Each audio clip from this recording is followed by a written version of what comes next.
और बुलेटिन की शुरुआत करते हैं। यूपी में कल लगाए जाएंगे 36 करोड़ पौधे। सीएम योगी अकबर नगर से पौधारोपण की करेंगे शुरुआत। सभी मंत्री, विधायक और अफसर अलग अलग जिलों में करेंगे पौधारोपण। जनप्रतिनिधियों को दी गई जिम्मेदारी। एक पेड़ मां के नाम थीम पर सभी जिलों में पौधारोपण के लिए सभी तैयारियां की गई पूरी। तो बड़ी खबर सामने आ रही है। यूपी में कल लगाए जाएंगे 36 करोड़ पौधे। सीएम योगी अकबर नगर से पौधारोपण की शुरुआत करेंगे। सभी मंत्री, विधायक और अफसर अलग अलग जगहों पर पौधे लगाएंगे।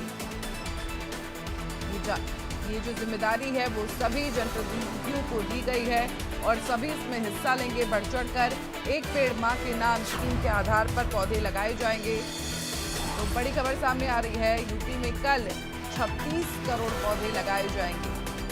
अकबर नगर से इस पौधारोपण की सीएम योगी द्वारा शुरुआत की जाएगी।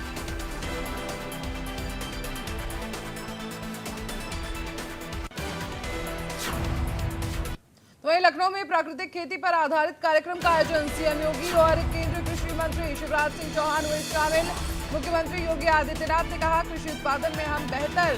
प्राकृतिक खेती के लिए अच्छे प्रयास हुए। सीएम योगी, किसानों ने इस दिशा में कदम बढ़ाए। सीएम योगी ने कहा है वहीं अच्छे नतीजे सामने आ रहे हैं। तो लखनऊ में प्राकृतिक खेती के आधार पर कार्यक्रम का आयोजन किया गया। सीएम योगी और केंद्रीय कृषि मंत्री शिवराज सिंह चौहान ने इस कार्यक्रम में हिस्सा लिया। सीएम योगी ने कहा कि प्राकृतिक खेती के लिए अच्छे प्रयास हुए हैं। किसानों ने इस दिशा में कदम बढ़ाया है।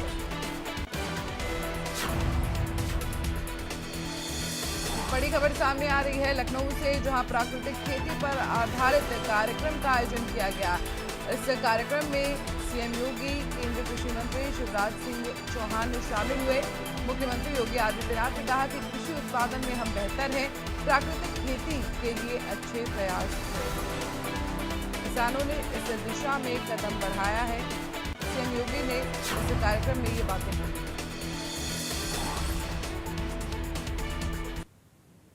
प्राकृतिक खेती विज्ञान से संबंधित इस क्षेत्रीय परामर्श कार्यक्रम में मैं आज के इस कार्यक्रम के मुख्य अतिथि,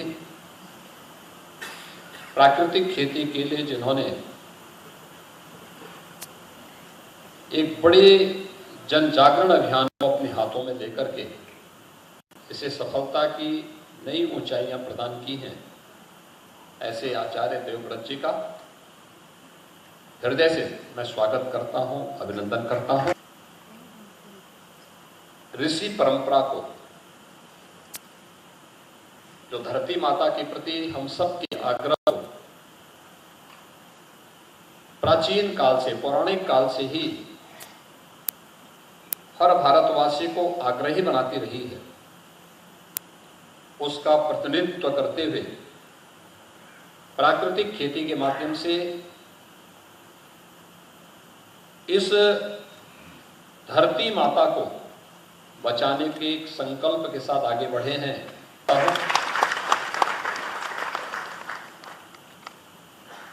मध्य प्रदेश जैसे राज्य में कृषि उत्पादन की दर को देश के अंदर सर्वाधिक करने का गौरव भी उन्हीं के जाता है। उन्होंने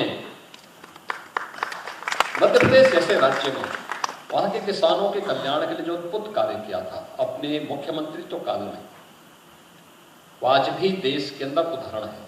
उनके नाम के सामने आचार्य ऐसे नहीं लगाए।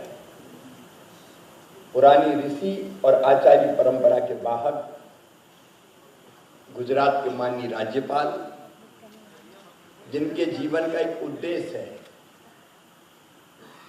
इस धरती को आने वाली पीढ़ियों के रहने के लायक बने देना, और आज हमारा मार्गदर्शन करने पधारे मुख्य अतिथि के रूप में आदरणीय आचार्य देवव्रत जी, उत्तर प्रदेश के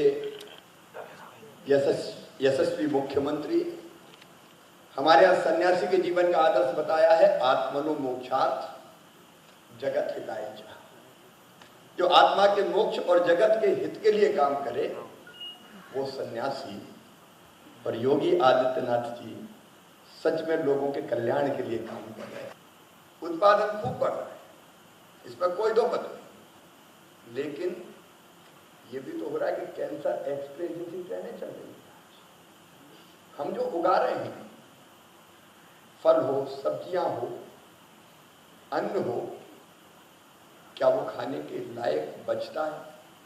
कई बार ऐसी घटनाएं सुनने मिलती है कि जो पैदा करते हैं वो कहते हैं कि हम नहीं खाएंगे इसको।